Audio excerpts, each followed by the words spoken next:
welcome to this episode of Media Roundtable Industry Edition, where we dive deep into events and topics around the business of audio through the lens of brands and the buyers who support it. I'm your host, Jennifer Laine, Head of Brand Responsibility, Innovation, and Special Projects at Oxford Road.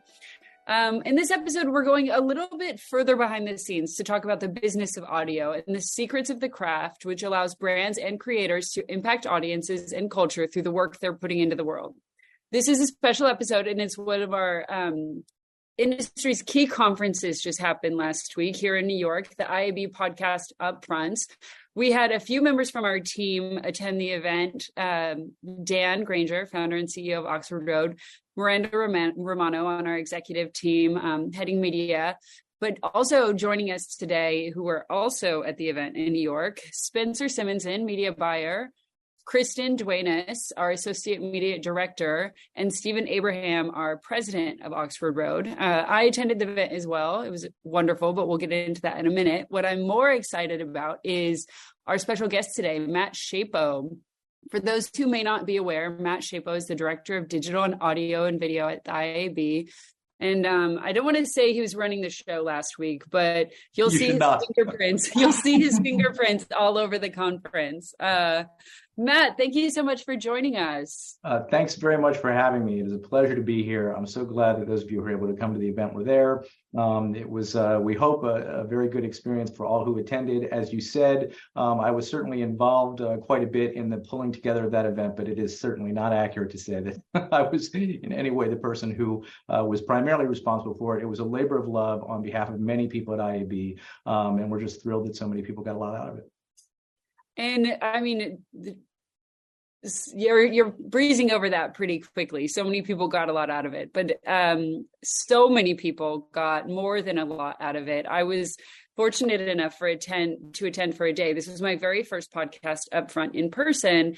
And I know the past couple of years have been remote conferences, and this is your second year at the IAB, but maybe sort of the water cooler Monday morning talk. How, in your opinion, how have you heard this as compared to previous IAB podcast Upfronts? You know, the water cooler conversation is continuing to develop. As is often the case, after you get done with one of the events, you come back to about 15 million emails and, a lot of catching up to do. So we haven't maybe done quite the debrief that we're all going to do with one another. What I can say is that before we have, gotten to a point where we have fully debriefed one another, the early signs are that we accomplished our primary goal. And our primary goal was to bring buyers and sellers together in a way that was going to allow both sides of that equation to improve their businesses in the coming year. One quick example I'll give you is that, I was talking to a colleague of yours at another agency that's focused in many respects on podcasting, and they were saying how much they had enjoyed being in the room and being exposed to some of the new shows and learning about some of the new shows, and that as they were sitting there typing texts and Slack messages to staff members back at the office about, we need to consider this show, we need to think about that show, and that it would be suitable for a variety of different brands they were working with. So it was nice to see that sort of conversation happening and that sort of thinking going on at the Upfront. It's exactly what it was designed to do. Well, I'm guilty of that too. As Spencer, who's on the call today, will have seen from her email, I was spamming her randomly throughout the course of the day with different networks and shows from my text to her inbox. But no, I mean, as a first time attendee, I was really impressed at the quality of presenters. I mean, we had people like Conan O'Brien and Kelly Ripa and Emrata and others on site talking about the content that they have, talking about the networks that are supporting them. I guess maybe it would be great for our audience, for those who haven't attended, just sort of give like a 10,000 square foot view of what Upfronts is meant to do, like what happens, who is the event for, which you may have touched on a little bit, and what you're hoping to have come away with it, which you referenced is getting people in the room and having the conversations. But like, what's the North Star for the IAB with this event? Well, I think the North Star, again, is to sort of circle back to what I said. We want both the buyers and sellers of podcast inventory to be able to come together in a way that enriches all of their businesses, right? So we want that to be principally done through the showcasing of the wonderful shows and the incredible diversity of content that exists within the medium. We also want people to understand how effectively you can measure if you're a brand or an agency. We want people to understand how effectively you can measure the success that you're having in podcasting. We want people to understand that podcasting is a medium that in many respects is rich with the target audiences they need to reach. And all of these educational moments are things that we tried to put a spotlight on throughout our editorial content. And then, of course, we knew that it was going to be, incredible diversity of messages that were shared by the upfront presenters themselves. But I think that North Star really is just making people understand that this special medium of podcasting is one where not only listeners, but advertisers can find wonderful things for themselves to both enrich their lives and also seek out opportunities to align with listeners that are enriching their lives by connecting with some of these shows that they love. And there was a little bit of data shared on the industry, and I'm not going to rattle off too many bullet points, but some of the compelling data points that I came away with were that the podcast ad revenue grew 26% in the last year, bringing the industry to $1.8 billion. I think the interesting juxtaposition there is as we see the industry continue to expand, continue to add sort of signature talent, blue chip talent, as we see blue chip brands starting to be able to invest responsibly in the space through the introduction of brand safety tools, et cetera. One thing that stuck out to me, and I know it stuck out to Stephen as well, so I'm going to have him speak to this a little bit, is you would think, I guess you would think that with bigger celebrities, bigger brands, bigger shows, bigger network investment, you would see a rise of content that was a little bit more general. You would see shows that are sort of putting out messaging, everything for everyone.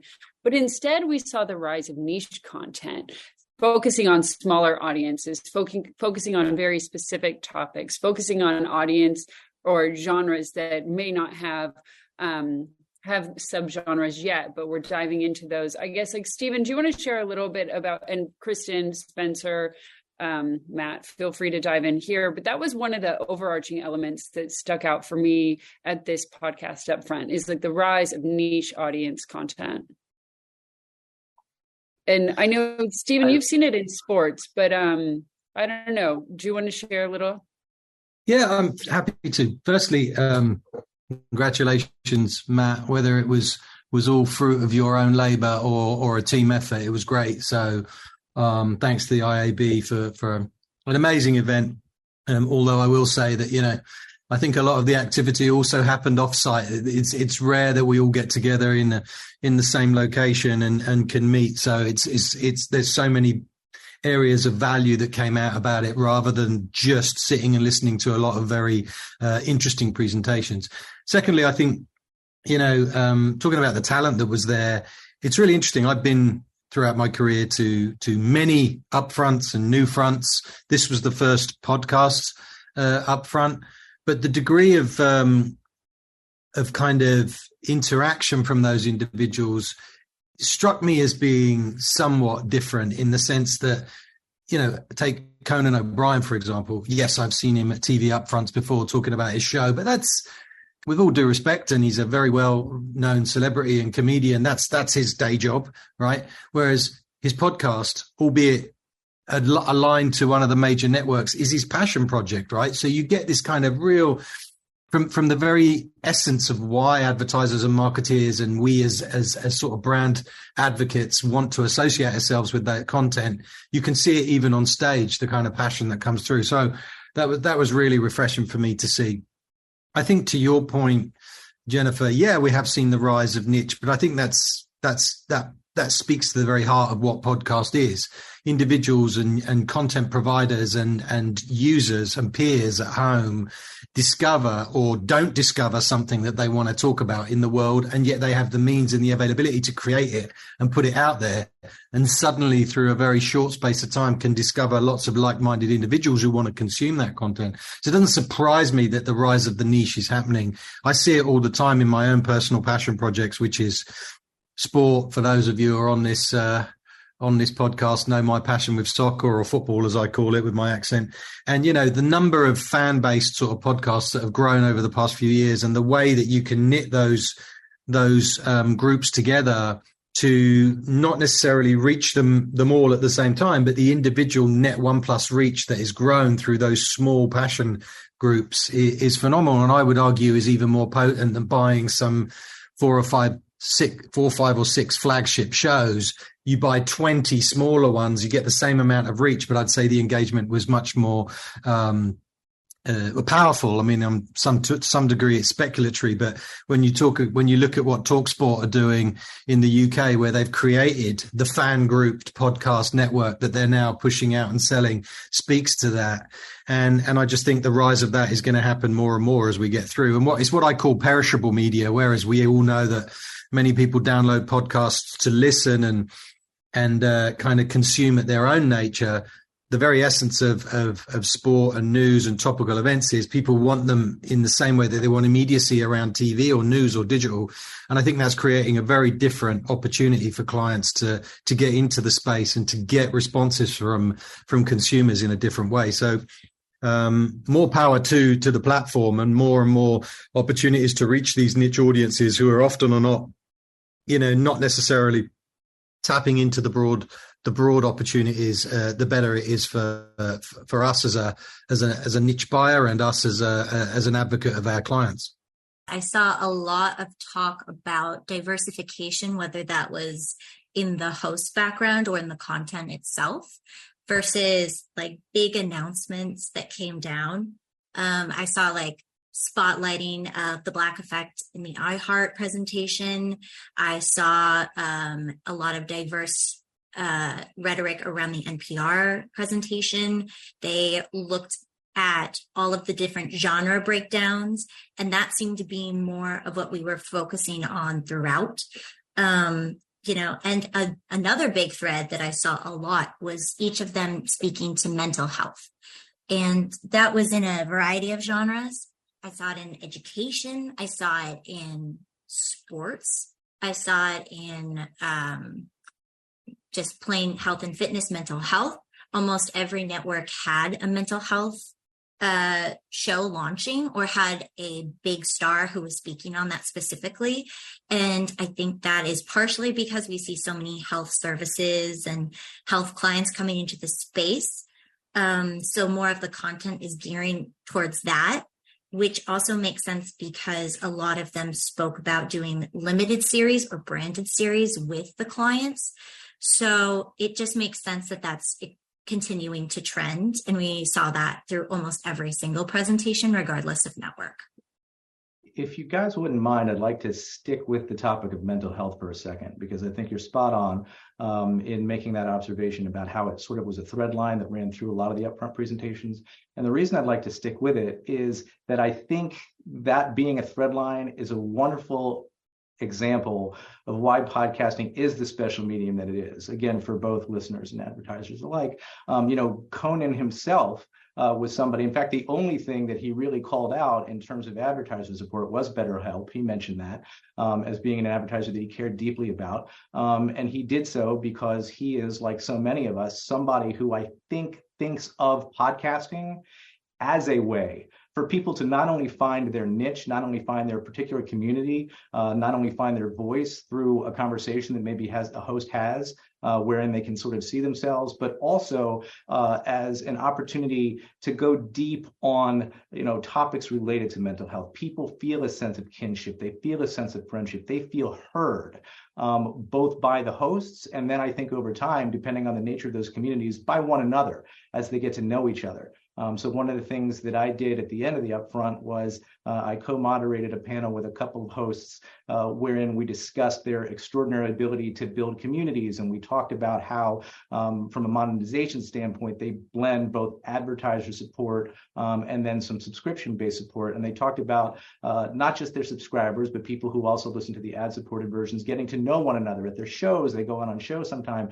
And I think it's really important to sort of, double click on that mental health aspect, because the thing that's so great about podcasting, and I don't want to just sort of, belabor this or spend too much time talking about Conan, but I thought he exemplified this perfectly. The thing that's so special about podcasting is that sense of community, that sense of feeling heard, and looking at it as a medium that gives you an opportunity to sort of improve yourself, or at least improve your own outlook. And so then the last thing I'll say on this topic is I remember that Conan said during his very funny conversation about sort of the meaning of podcasting to him, he was talking about being on the street. You guys remember that? He was on the street and he ran into a fan and he said, "Oh, would you like a selfie?" And they're like, "No, I'm good. We don't really need a selfie." And then he sort of reacted with like, "Oh, okay." And they said, "Boy, you really are just as meaty in person as you are on your show, aren't you?" And I think the point there is that people really get a sense of one another and actually feel like they do know one another in the podcast medium, even people who haven't met. And that's one of the things that's so special about it as a medium.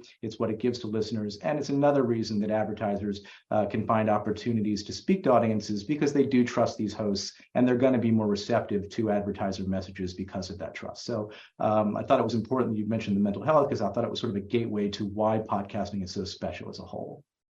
Yeah, and I think like it's easy to sit back and you're watching presentations by major networks and you list 10 genres and they have shows that hit 9 of the genres. And so it can be hard to find a through line. But I think where a through line is beginning to form is through the explanation of their mental health and their diverse offerings. Whereas like focusing on mental health specifically, you have NPR's Body Electric, which I thought was a super interesting mini series that they're coming out with, speaking to a relationship we have with technology and how much we work for our phone rather than let our phone work for us, et cetera. And then with Cumulus's Sean Ryan podcast, and the health challenges that he is experiencing, mental health challenges he's experiencing, and walking alongside individuals who have come out of the different types of service for our country. And that's where the through line was for me, where it felt like the mental health offerings that were coming out of networks were actually deeply ingrained in how a network chooses to place their brand values, how they share their brand voice. And I was really excited to see that. Whereas some of the other content might not be as specific to a network. It might just be a network believes in an artist or in a content producer, and they want to provide them a platform to let them do whatever they want, which is a great way to approach it. But there was a lot of consistency in these offerings. And then back to speaking to diversity in sports, I think one example specifically that I thought was interesting was the Believe Network, where they're combining major voices from the MLB, the NFL, the NBA, et cetera, and making sure that, speaking to Stephen's comment on perishable media, they get the game recap the next day from players on the team. They said they have players from almost every single team in the U.S. represented in a meaningful way for these sports recaps. And when you're looking at audience reach in a localized way, I think it's a first time really interesting way to be able to slice up audiences and geographies and demographics based on who sports teams are, where people are following, and what they might be interested in. And it's not just about sort of being able to slice and dice things and get super niche and get all that next day content or real-time content about the teams you care about. But again, I mean, maybe this is just sort of my preference to always return to this, to borrow your term from earlier, North Star.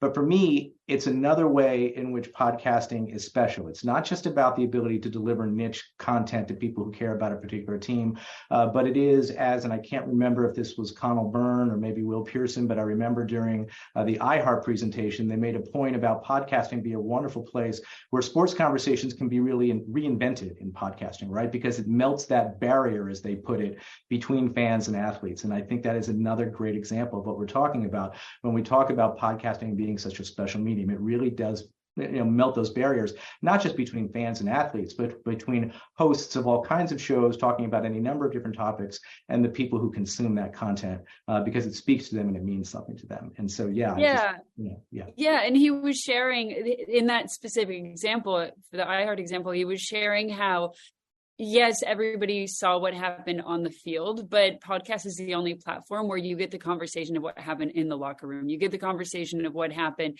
in the lead up to the huddle and all of these different areas. And it is so intimate, and you are able to share it that you feel like you were actually a part of the team and a part of the match rather than just watching from the stands or listening from your home. Right. Like, I'm a big Bill Simmons fan, and I always smile to myself whenever he's talking about the Celtics, his favorite team. He's always saying we, and he always says, "Oh, right." He always catches himself like I say we, like I'm on the team, but you sort of feel like you're on the team and you're participating, and it's a wonderful thing about podcasting. It's a cathartic environment as well, especially because the roller coaster of any sports season. For those who have been following Arsenal will know exactly what I mean about this weekend, where they capitulated against a lower league club and basically lost their title role attempt. All the fans came on the podcast of one that I listened to and were just, it was like a therapy session, quite frankly. I know we've been talking about mental health and BetterHelp and everybody, but it really is. It's where you get to share your highs and lows, and it's a wonderful platform to be able to do that. Yeah. One, I know Spencer mentioned the rise of co-branded or branded content, co-created content, and there was a huge announcement that came out of iHeart. Matt, I think you were in the room. Do you want to speak to that at all? Yeah, well, I think one of the things that they talked about, you're probably talking about Ruby, right? Their new branded podcast, I guess, content division, for lack of a better way of describing it. One of the things that really impressed me when they came out on stage and were talking about, branded podcasts was their point of view on branded podcasts often being some of the best shows out there, right? Period. Not just the best, shows for brands, but the best shows, period. And then I think they had, what was it, Joe Prada was his name, from IBM, right?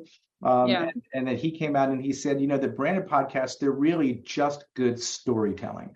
And so it is exciting, interesting, and I think important to see, really significant companies like iHeart bringing their expertise at creating wonderful audio content and storytelling even more earnestly to the branded podcast space, because there are wonderful shows out there like, what is the show that they support with IBM? I think it's IBM Deep Talks or something like that. I'm not getting it was called No Nerd Cloud. Okay, and then there's another one that they do. But again, the idea is that, these companies are not backing and being a part of shows like that because they have a specific sort of advertising message they want to share. It's because they want to align with content that is, again, what people in podcasting care about. Things that will enrich their lives, things that will give them knowledge they can use day to day. And it's a wonderful way for brands to just sort of speak their values without, particularly trying to advertise one particular thing about themselves. And you get these wonderful stories that aren't tied to a particular brand message. They're just great stories, great content for people. And it's a wonderful way for, again, brands to show their values and sort of align in that way. Well, and I know Kristen, Spencer, Stephen, you say one of the true benefits of the IAB is that it brings so many people together, and you guys were able to go to more of the events surrounding the conference than I was able to do and have some of those conversations. Do you want to walk us through some of the events you were able to go through and what the vibe was there, what sort of the continuing conversations were behind the scenes or out of the conference? That's tricky. That is tricky. So many of the events were at the same time, which makes it difficult because as of yet, I haven't figured out how to clone myself.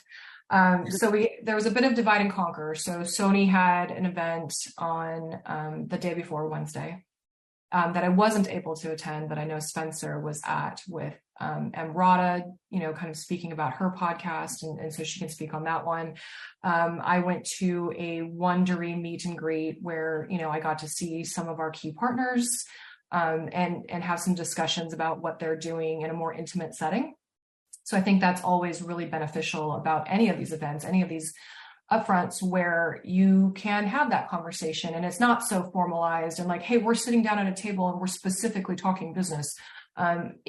It's helpful to have these events where we can chit chat loosely about what's going on. And honestly, I feel like in certain circumstances, volume depending, you can get a little bit more out of that and have conversations that lead you in different directions that you wouldn't normally have in a very formal situation. So I think those are always very, very helpful. Spencer, did you want to talk about the Sony Emrata? Since I was I attended a recording of the High and Low podcast with Emrata, or Emily Ratajkowski, and it was her first live recording ever, which was interesting because it's an interview-based podcast, and she did exceptionally well. And that is not easy to do, especially with a crowd. It was in the Sony building because they're producing and distributing the show. And what was interesting is that her guest was very funny. They played off each other very well. And I was able to even bring one of our clients. And just getting that connection with the content, as well as later the hosts at a meet and greet, was just so important to build an awareness with the client around the show level, the network level, and also because they are in New York, familiarize them so that we can create a larger bond that can maybe scale appropriately. And it was also just amazing. I personally have gone to many podcast events, but I always pay. So I very much appreciate that. All right, so tell me if you've ever heard of any of these companies. Indeed, Shopify, NetSuite, Headspace, Quip, Theragun, Postmates. You know, I'm not only the host of the Media Roundtable, but also CEO of a company called Oxford Road, and we are the world's leading independently owned and operated audio ad agency. And what that means is that we help great companies, many that you have probably heard of on some of the other podcasts that you listen to. We help them test and scale campaigns in audio channels, with podcast being one of those leading channels. Some of the work that we do includes media planning and buying, as well as analytics, attribution, and insights. And we also have a very special way that we deal with creative and copy generation. We have our own proprietary process called Audiolytics that allows us to score ads for their persuasiveness. If you're looking to be involved in audio and you want a partner that can help work with you to make sure that you achieve unprecedented ROI and massive scale, you should get in touch with us at Oxford Road. And by the way, the only reason that we're able to do the work of the Media Roundtable is because we have a great team at Oxford Road that supports us and makes it possible. So, you know, what we're doing is not just a podcast, but we're really trying to help brands live out their values and balance that with their business objectives, which is an increasingly hard thing to do in this world of misinformation and malice that's infecting so much of our media. But at Oxford Road, we don't want to just broker this stuff. We want to impact the industry for good. We want to raise the bar on what gets created. And Oxford Road is helping make that possible through the Media Roundtable. So if you're somebody that's interested in working with an ad agency or a partner on this type of work for your advertising campaigns, go to oxfordroad.com. It's easy to spell. And get in touch with us, or at least just sign up for our free newsletter, The Influencer. That's oxfordroad.com.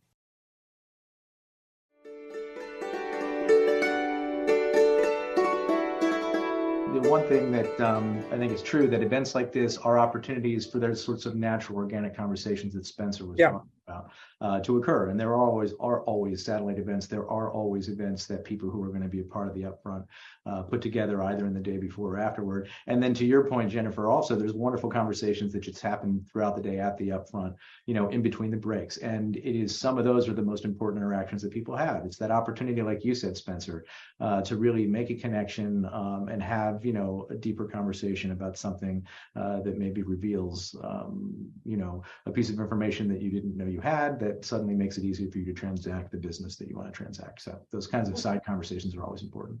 And so that actually kind of leads me into a question I have for you, Matt, is, you know, there were 14 networks presenting, networks meaning like, obviously, you know, other people were talking about data and a few other things in there. It's a tight schedule for one day. 14. And I imagine that there were other networks that you would have liked to have presenting that couldn't, just because of the time. You know, do you forecast the IAB Upfront growing to maybe over 2 days so you can fit in additional networks? Because unlike a podcast movement, where it's a little bit more directed for podcasters versus, the advertising industry.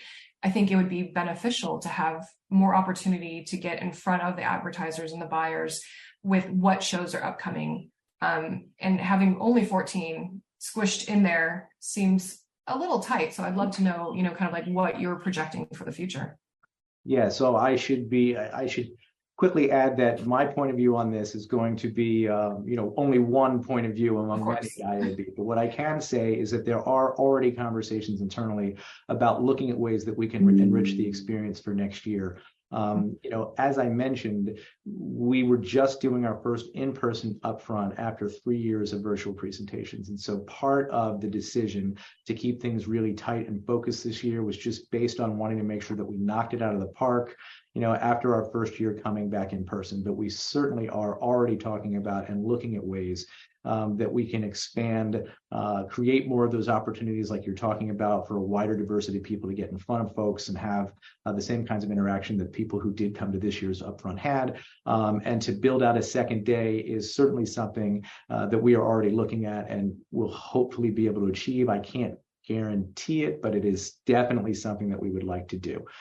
You heard it here first. Upfronts will be a week-long conference in New York City. Exactly. Yeah. Well, the one thing I think we can all agree upon, and this is true of everybody on this call, it's true of everybody at IAB, and it's true of everybody throughout the industry, is that the industry has such wonderful storytelling, and we have such incredible communities that it absolutely warrants the full week. It warrants, as much time as we can possibly give to it, because it does enrich the lives of listeners.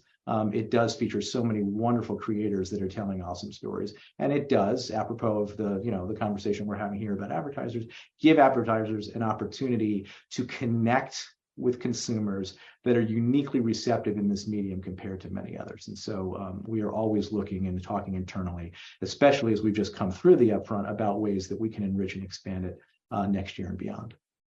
Yeah, I think one last point about that came up as a recurring theme during the conference for me is about connecting with audiences and connecting cross-channel and cross-platform and the different ways that people are going about that, whether it be creators or brands coming from different sides of this. And I know on the podcast, we've talked a lot about video, sharing podcasts on video platforms, whether that be YouTube, we've mentioned specifically. But I think one element that came up recurring at Podcast Upfronts, and Stephen, I know this is a topic you're interested in too, is companion podcasts and the rise of this type of content. And whether we saw that being called out with like Shondaland or Ryan Murphy or Love Island, there were so many different ways that creators are coming into the channel and expanding beyond the channel, and some really interesting data being shared about how audiences are preferring to buy audio ads versus video ads in podcast, etc. 82% prefer to buy video ads buy ads using the video of a podcast rather than the audio. And I think we haven't really found that special mix of what the best ingredients are from video to social media, how we transition from content creators in podcasts to TV shows, movies, events, or successful TV shows to podcast, or successful movies to podcast. But I think there's some really interesting things happening in this space. Stephen, do you want to sort of share your perspective here? Sure. I mean, specifically at the top of what you said, because you said quite a lot there, Jennifer. I can't catch it. I know. I'm sorry. Compound questions. It's like my biggest which bit? But no, I mean the companion piece. Companion podcasts. We've seen the rise of those. The immediacy and the passion that people are now jumping into them after their favorite shows, and obviously it's interesting, isn't it? Television has shifted. It's now lean in when you want versus lean back and be sort of spoken to as and when the network decides. And yet straight after, there's this opportunity to listen in and people are jumping straight on to talk about it. So I think there's a really interesting fit there where people can they don't want the show to end. They want to continue to talk about it and they want to jump in and make their point. So I think there's a huge growth market there, and we've seen it, and not for any fault, but when you're watching an HBO or whatever, it sort of literally says jump on the companion podcast straight after to continue the discussion, learn more and see what's coming up. I think it's a great way for fans to get even more out of the content that they love, and indeed for for content providers to give that added further additional twist and make for an even greater conversation. And marketeers going to profit from that and jump straight onto it. So again, another opportunity for the platform to go niche and content Uber fans. I think what I would do is stick also with the community aspect of it, right?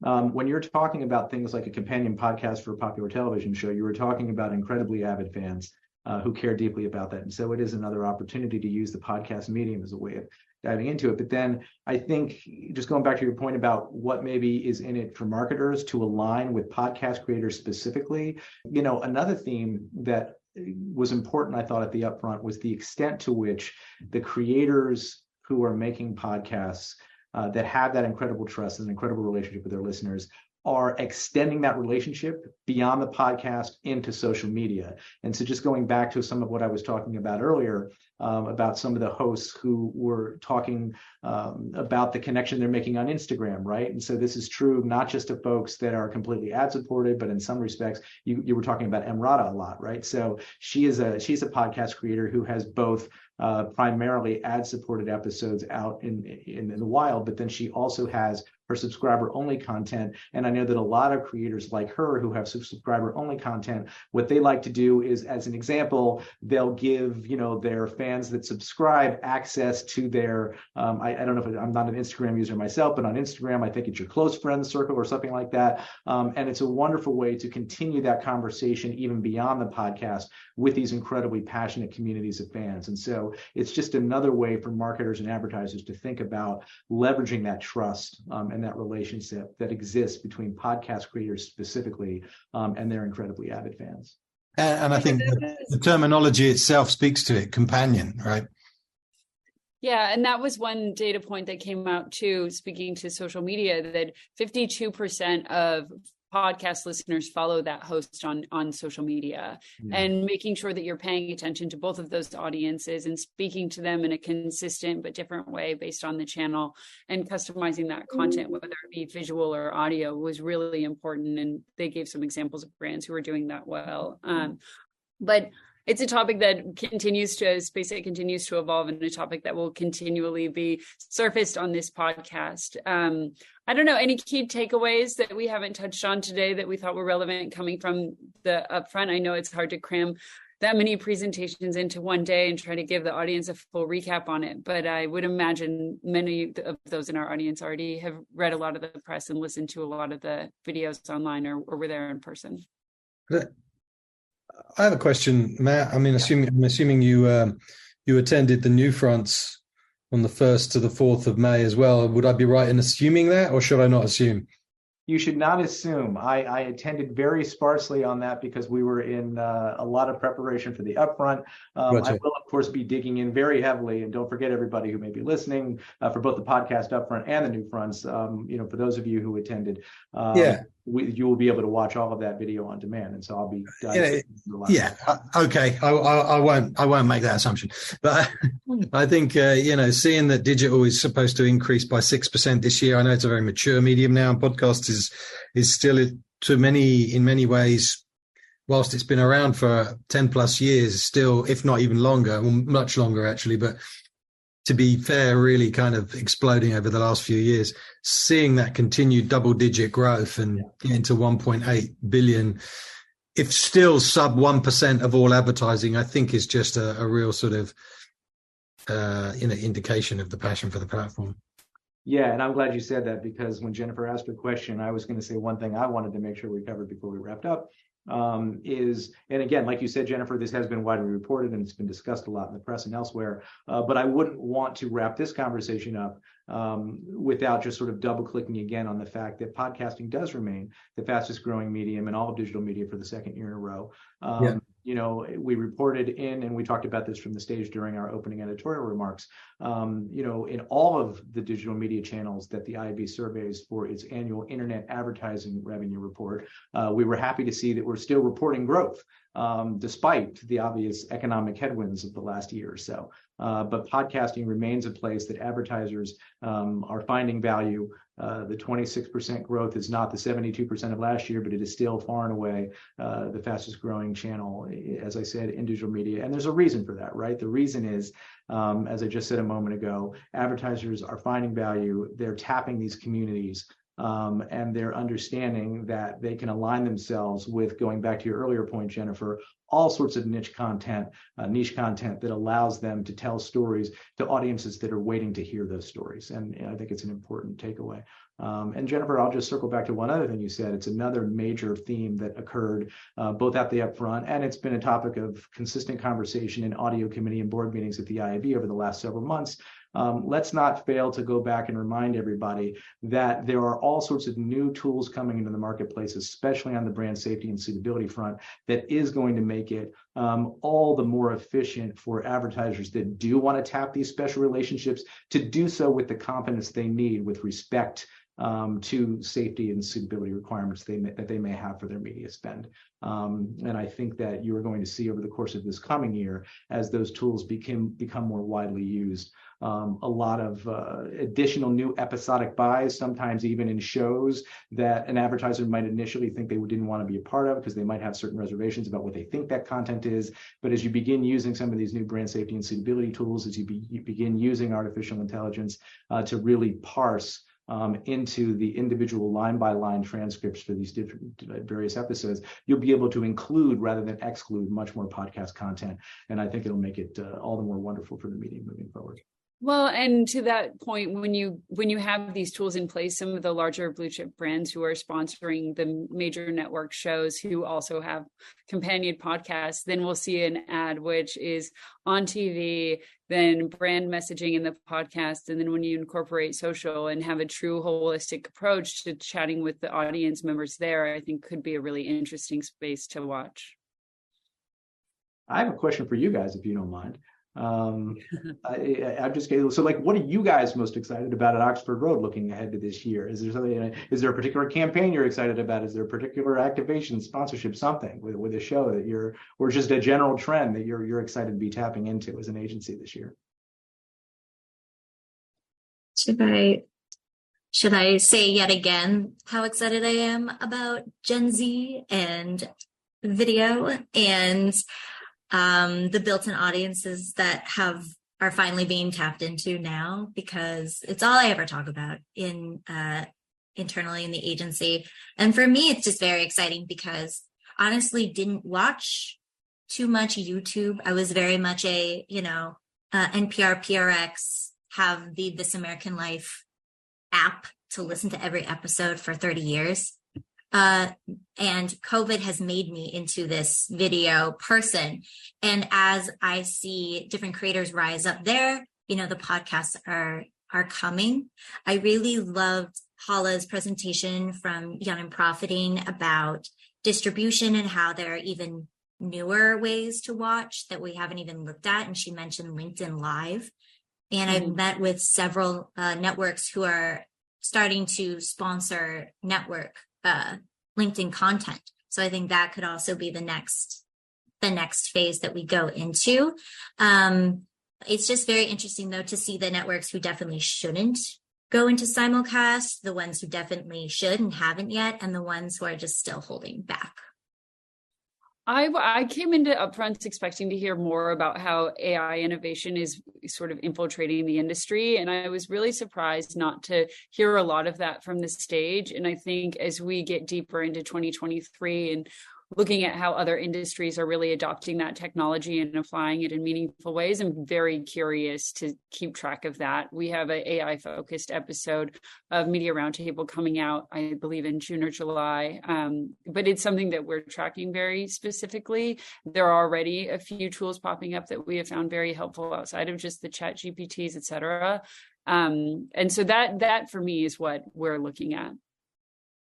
Can I ask a follow-up question on that? And if you guys have to go, that's fine too. But I actually have shoot. If we don't have a good answer, we'll edit this out. Okay, very good. So I guess part of my curiosity is about how agencies like you may be thinking about AI with specific application to creative iteration. Is that one of the things that may be talked about in this June, July episode you were talking about? It will be. It will be. there's a lot of talk about how is it gonna replace or augment, and I think that's the biggest discussion. And I think it's, I'm a great believer that we need to embrace these technologies to help us do things better rather than replace us. And I think those of us that are living in Los Angeles are feeling acutely what's happening with the Writers Guild at the moment, and they're striking with a whole bunch of discussions around, are they going to be replaced by bots that are just going to write scripts and all these sorts of things. So I think it's a very acute across all different kind of platforms.